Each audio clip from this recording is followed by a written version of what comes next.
Yes, friends, today we can discuss asbestosis. This also come under disease arising from inorganic dust exposure. We have discussed silicosis in the last class. Asbestosis is caused by asbestos inhalation. And you know what is asbestos? It is a complex silicate. It is actually a complex silicate containing silicon, oxygen, hydrogen, and certain metals like calcium, magnesium, aluminum, and iron. So that's the component of asbestos. And basically there are three type of asbestos: white asbestos, blue asbestos, and brown asbestos. And white asbestos is called chrysolite or white asbestos, and it accounts to about 90% of total asbestos production. Then blue asbestos or crocidolite. Brown asbestos is otherwise called amosite. So there are three types of asbestos. And about the various industries which uses asbestos or the possibilities of asbestos exposure. ഏതൊക്കെ ഇൻഡസ്ട്രിയിലാണ് ആസ്ബസ്റ്റോസിന് exposure വരുന്നത് നമുക്ക് നോക്കാം. First of all mining and milling of asbestos manufacture ചെയ്യുന്ന industries തന്നെയാണ് ഒന്നാമത്തേത്. Mining and milling of asbestos products. Then persons involve in pipe ഫിറ്റിങ്ങുമായിട്ട് ബന്ധപ്പെട്ട industries, boiler മേക്കിങ്ങുമായിട്ട് ബന്ധപ്പെട്ട industries. Then building trade, asbestos വെച്ചിട്ട് പല സാധനങ്ങൾ കൺസ്ട്രക്ട് ചെയ്യുന്നുണ്ട്. So building trade. Then manufacture of fire proof material, അല്ലെങ്കിൽ ഫയർ പ്രൂഫ് ബ്ലാങ്കറ്റ്സ് ഒക്കെ ഉണ്ടാക്കുന്ന ഇൻഡസ്ട്രി. ദെൻ സേഫ്റ്റി ഗാർമെൻറ്റ്സുമായിട്ട് ബന്ധപ്പെട്ട industry. Then filler for plastic മെറ്റീരിയലിനെ ഫില്ലേഴ്സായിട്ട് യൂസ് ചെയ്യുന്നുണ്ട്. Cement industry, manufacture of floor tiles. Then നമ്മുടെ വെഹിക്കിൾസിൻ്റെയൊക്കെ ബ്രേക്ക് പാഡ് ഇതൊക്കെ ഉണ്ടാക്കുക, ക്ലച്ച് ലൈനിങ്സ് ഒക്കെ ഉണ്ടാക്കുക. ഇതെല്ലാം ആസ്ബസ്റ്റോസ് വെച്ചിട്ടാണ്. സോ ഇതെല്ലാം ഉണ്ടാക്കുന്ന ഇൻഡസ്ട്രിയായിട്ട് റിലേറ്റ് ചെയ്തിട്ട് there can be asbestos exposure. ഇത് തന്നെ ഒരു ലോങ് ടേം എക്സ്പോഷർ ആണെന്നുണ്ടെങ്കിൽ can develop into asbestos. Usually it takes about 10 years, around 10 years ഒക്കെ എടുക്കും to develop full blown asbestosis. Then about the pathology and pathogenesis, when we have discussed silicosis, the particles are more, or there is tendency to deposit silica dust in the upper zones, or the pathological changes or radiological findings are more in the upper zones. But when we consider asbestos particle, it is much more heavier than silica dust. So there is tendency of silica particle to move towards the lower zones of the lung, or the pathological changes or radiological findings are more in the lower zones. So that's the basic difference between silicosis and asbestosis. The particles are heavier than silica particle. So even if the diameter of the asbestos particle is 3 micron, and if the length is coming up to 10 micron in length, it can very well reach the peripheral part of the air passage. So that's the important point when we discuss asbestosis. Then what happens to this asbestos particle when it reaches the alveolar part? So when it reaches the lower part, it is engulfed by the macrophages like the silica particles. Silica ella basic process onnu thannaanu. Here also it is ingested by the macrophages, similar to silica dust and coal dust, and it stimulates collagen formation also. But unlike silica, it is not transported into the hilar nodes. Silica is transported to the hilar area, peripheral area, but here it is not transported transported to the hilar area, or peripheral lymphatics transport ചെയ്ത് പോകുന്നില്ല. Then another pathological finding you get in asbestosis is formation of asbestos bodies. It's otherwise called ferruginous bodies.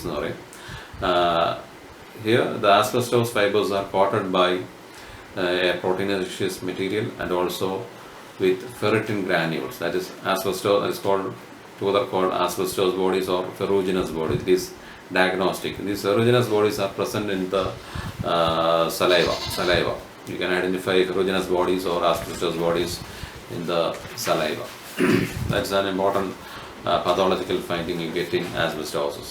Then about the health effects due to asbestos. Basically, it can produce pulmonary fibrosis, then malignant changes in the lungs, malignant changes in the pleura. ഇതെല്ലാം ആസ്ബസ്റ്റോസിനുണ്ടാകുന്നുണ്ട്. Then about ഡയഗ്രമാറ്റിക്കായിട്ട് ആസ്ബസ്റ്റോസിനുണ്ടാകുന്ന changes ഒക്കെ text ബുക്കിൽ explain ചെയ്യുന്നുണ്ട്. You can refer it. I just show it. ഞാൻ തന്നെ വരച്ചതാണ്. You can see it. Can you see it? ഈ പിക്ചർ ടെക്സ്റ്റ് ബുക്കിലുണ്ട്. You can see it. അതിനകത്ത് നമുക്ക് ചേഞ്ചസ് നോക്കുകയാണെന്നുണ്ടെങ്കിൽ യു ക്യാൻ സീ എന്തൊക്കെ ചേഞ്ചസ് ലങ്സിൽ ഡെവലപ്പ് ചെയ്യുന്നുള്ളതാണ് കാണാൻ പറ്റുന്നുണ്ട്. Can you see it? Cancer of the larynx, then cancer of the lung itself, then progressive pulmonary fibrosis, or typically asbestosis rather than progressive pulmonary fibrosis, then honeycombing, other later changes and fibrosis and changes and honeycombing, then benign pleural plaques develop and deposit plaques ആയിട്ട് വരാം, benign pleural plaques, then calcified plaques കാണാൻ പറ്റും. Then pleural effusion is another finding. Pleural effusion, you can see pleural effusion. Then diffuse pleural fibrosis develop ചെയ്യാം. Then for another important cancer involving pleura is mesothelioma, or otherwise called pleural mesothelioma. The diaphragmatic representation, you just refer the textbook. Okay. Then we can move on to the clinical features. There are certain common symptoms involving occupational diseases involving this include dyspnea, cough, loss of weight, etc.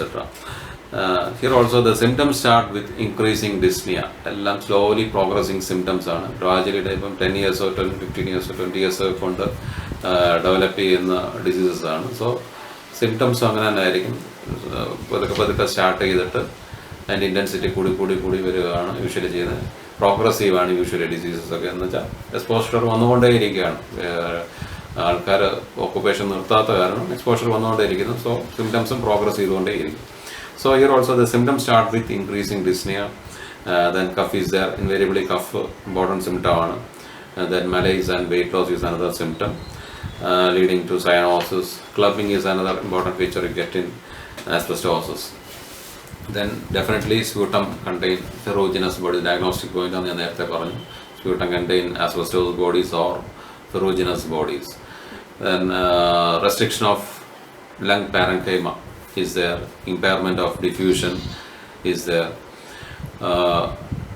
The clinical picture varies depending upon the extent of the lesion. എത്രമാത്രം serious ആണ് അല്ലെങ്കിൽ progress ചെയ്തിട്ടുണ്ടെന്ന് വെച്ചിട്ടാണ് symptoms ഒക്കെ വരുന്നത്. The symptoms might be of emphysematous change ആവാം, it could be bronchiectasis, pleural ഡിസീസിൻ്റെ symptoms ആവാം, or even up to malignancy. ഈ ഡിസീസിൻ്റെ പല ഫേസിലുള്ള പല ഡിസീസ് പ്രസൻറ്റേഷൻ ഇങ്ങനെയൊക്കെ തന്നെ വരാം. Could be emphysematous change, bronchiectasis, or features of COPD ആവാം, or this symptoms of fibrosis or pleural disease or even malignancy. ഇങ്ങനെയൊക്കെ സിംറ്റംസ് ഡെവലപ്പ് ചെയ്ത് വരാം. ദെൻ ഓൺ ഓസ്കൾട്ടേഷനിൽ നമുക്ക് കിട്ടുന്ന ഒരു ഡെഫിനറ്റ് ഫൈൻഡിങ് ആണ്. പൾമറി ഫൈബ്രോസിസിൻ്റെ ഒരു ഇമ്പോർട്ടൻറ്റ് ഫൈൻഡിങ് ആണ്. നമ്മൾ ഇൻറ്റർസ്റ്റീഷ്യൽ ലങ് ഡിസീസ് ഒക്കെ പഠിച്ചപ്പോൾ പറഞ്ഞു എൻഡ് ഇൻസ്പിറേറ്ററി ക്രാക്കിൾ, അല്ലെങ്കിൽ ഇൻസ്പിറേഷൻ്റെ ലേറ്റർ ഫേസസിൽ യു വിൽ ഗെറ്റ് ക്രാക്കിൾസ്. അത് crackles are more heard over the lower സോൺസിലാണ് കൂടുതൽ കിട്ടുന്നത്. Pathological changes are more in the lower zone. So auscultatory ഫൈൻഡിങ്സും ലോവർ സോൺസിലാണ് നമുക്ക് ഷാർപ്പായിട്ട് കിട്ടുന്നത്. എൻഡ് ഇൻസ്പിറേറ്ററി ക്രാക്കിൾ, അല്ലെങ്കിൽ ഇൻസ്പിറേഷൻ്റെ എൻഡ് ഫേസിൽ you will get crackle. That's end inspiratory crackle. Then case advance ചെയ്യുന്നതനുസരിച്ചിട്ട് അല്ലെങ്കിൽ ഡിസീസ് പ്രോഗ്രസ് ചെയ്യുന്നതനുസരിച്ചിട്ട് റെസ്പിറേറ്ററി ഫെയിലിയർ അല്ലെങ്കിൽ ഹാർട്ട് ഫെയിലിയറിലേക്കൊക്കെ പോകാനുള്ള സാധ്യത കൂടുതലാണ്. പിന്നെ ക്യാൻസേഴ്സ് ഡെവലപ്പ് ചെയ്യാൻ ലങ് ക്യാൻസർ കോമൺ ആണ് ഇൻ കേസ് ഓഫ് ആസ്ബെസ്റ്റോസിസ്. അതിനകത്ത് squamous cell carcinoma and adenocarcinoma are more common in when the lung is concern. Lungs consider ചെയ്യുമ്പോഴത്തേന് squamous cell carcinoma and adenocarcinoma is pertaining to this condition, that is asbestosis. Pleura നോക്കുകയാണെന്നുണ്ടെങ്കിൽ ഇതിനകത്ത് ആസ്ബെസ്റ്റോസിനകത്ത് ഒരു important cancer നമ്മൾ refer ചെയ്യുന്നത് മീസോത്തീലിയമാണ്. Pleural mesothelioma ഒരു important കോംപ്ലിക്കേഷനാണ്, pleural mesothelioma. So please note pleural mesothelioma. Pleural mesothelioma നമ്മൾ കേൾക്കുമ്പോഴത്തേന് നമുക്ക് റെഫർ ചെയ്യാൻ പറ്റുന്ന ഒരു ഡിസീസ് എന്ന് പറയുന്നത്, ഇമ്പോർട്ടൻറ്റ് ഡിസീസ് എന്ന് പറയുന്നത് ആസ്ബെസ്റ്റോസിസ് തന്നെയാണ്. ദെൻ ആസ്ബെസ്റ്റോസിസ് മീസോത്തീലിയമ പ്ലൂറൽ മാത്രമല്ല, it can produce peritoneal mesothelioma also. പെരിട്ടോണിയത്തിലും ക്യാൻസേഴ്സ് ഡെവലപ്പ് ചെയ്ത് വരാം associated with asbestos exposure. That's about the clinical features. Then about the diagnosis, എങ്ങനെ ഡയഗ്നോസ് ചെയ്യാന്നുള്ളതും ഇമ്പോർട്ടൻ്റ് ആണ്. മെയിനായിട്ടുള്ളത് ഹിസ്റ്ററി തന്നെയാണ്. ഓക്കുപേഷണൽ എക്സ്പോഷറിനകത്ത് നമുക്ക് വേറെ ഒന്നും അന്വേഷിക്കേണ്ട ആവശ്യമില്ല. Definite history is there. Exposure to asbestos ഏത് ഇൻഡസ്ട്രിയാണ് റിലേറ്റഡ് എന്ന് വെച്ച് കഴിഞ്ഞാൽ അതിന് നമുക്ക് റിലേറ്റ് ചെയ്യാൻ പറ്റും ഈസി ആയിട്ട്. പിന്നീട് നമ്മൾ നോക്കുമ്പോഴത്തേന് കാർബൺ മോണോക്സൈഡ് ട്രാൻസ്ഫർ ഫാക്ടർ എന്ന് പറഞ്ഞൊരു ഇൻഡിക്കേറ്റർ ഉണ്ട്, അത് നോക്കാം നമുക്ക്. അത് റെഡ്യൂസ്ഡ് ആയിരിക്കും. ദെൻ ലങ് വോളിയം നോക്കുമ്പോഴത്തേന് റെസ്ട്രിക്റ്റീവ് ലങ് ഡിസീസ് ആയ കാരണം definitely reduction in lung volume is there. Then lung function test അല്ലെങ്കിൽ പൾമറി ഫംഗ്ഷൻ ടെസ്റ്റ് നോക്കുകയാണെന്നുണ്ടെങ്കിൽ restrictive pattern of lung function test is there. Then നേരത്തെ പറഞ്ഞ history of exposure is there. Then osculate ചെയ്യുമ്പോഴുള്ള finding end inspiratory tract, that's also diagnostic. Then digital clubbing is there. സ്പൂട്ടം നോക്കുകയാണെന്നുണ്ടെങ്കിൽ you can find out ferruginous bodies or asbestos bodies is there. Then radiograph, X-ray എടുത്ത് നോക്കുകയാണെന്നുണ്ടെങ്കിൽ opacities നമുക്ക് lower സോൺസിൽ കാണാൻ പറ്റും. Pleural disease ആണെന്നുണ്ടെങ്കിൽ that's also evident in X-ray. Effusion ഉണ്ടെങ്കിൽ again opacities അതിന് കറസ്പോണ്ടിങ് ആയിട്ട് ഒപ്പാസിറ്റീസ് കാണാൻ പറ്റും. പിന്നെ CT സ്കാനിങ് ആണ് കുറച്ചുകൂടെ ബെറ്റർ ദാൻ എക്സ്റേ. കുറച്ചുകൂടെ ഡെഫിനറ്റ് ആയിട്ടുള്ള findings you get in high resolution CTക്ക് അത് കുറച്ചുകൂടെ ഡെഫിനറ്റ് ആയിട്ടുള്ള ഫൈൻഡിങ്സ് കിട്ടും. കൺഫർമേറ്ററി ഡയഗ്നോസിസ് അല്ലെങ്കിൽ ഷാർപ്പായിട്ടുള്ള ഡയഗ്നോസിസ് എന്ന് പറയുന്നത് ലങ് ബയോപ്സിയാണ്. കുറച്ചുകൂടെ ഹോസ്പിറ്റൽ അഡ്മിഷനും ഒക്കെ വേണ്ടിയിട്ടുള്ള ഇൻവെസ്റ്റിഗേഷൻ ആണെങ്കിൽ പോലും definite diagnosis by lung biopsy confirm ചെയ്യാം. പിന്നെ ട്രീറ്റ്മെൻറ്റ് സൈഡ് നമ്മൾ നോക്കുകയാണെന്നുണ്ടെങ്കിൽ ഒരു സ്പെസിഫിക് തെറാപ്പി ഒന്നും പറയുന്നില്ല, സിംറ്റമാറ്റിക് ട്രീറ്റ്മെൻ്റ് ആണ് ഉദ്ദേശിക്കുന്നത്. സപ്പോർട്ടീവ് കെയർ ആണ് യൂഷ്വലി കൊടുക്കുക. ഇൻഡസ്ട്രീഷ്യൽ ഡിഫ്യൂസ്, നമ്മൾ ഇൻഡസ്ട്രീഷ്യൽ ഫൈബ്രോസിസ് ഒക്കെ പഠിച്ച കൂട്ടത്തിൽ നമ്മൾ ഡിസ്കസ് ചെയ്തിട്ടുള്ള മാനേജ്മെൻറ്റും തന്നെയാണ് ഇതിനകത്തും വരുന്നത്. ഓക്കുപേഷണൽ എക്സ്പോഷർ ഉണ്ടെന്നുണ്ടെങ്കിൽ അത് സ്റ്റോപ്പ് ചെയ്യുക. ഗ്രാജുവലായിട്ടുള്ള കുറച്ച് ചേഞ്ചസ് ഒക്കെ നമുക്ക് എക്സ്പെക്ട് ചെയ്യാം. വി ക്യാൻ ഗിവ് അവർ ഓൺ മെഡിസിൻസ് ഓൾസോ. പൾമറി ഫൈബ്രോസിന് റെഫർ ചെയ്യുന്ന മെഡിസിൻസ് ഒക്കെ തന്നെയാണ്, അല്ല ഇൻഡസ്ട്രീഷ്യൽ ഫൈബ്രോസിനകത്ത് നമ്മൾ ഡിസ്കസ് ചെയ്ത മെഡിസിൻസ് ഒക്കെ തന്നെയാണ് ഓക്കുപേഷണൽ ലങ് ഡിസീസിനും യൂസ്ഫുൾ ആയിട്ട് വരിക. So that's all about asbestosis. Thank you.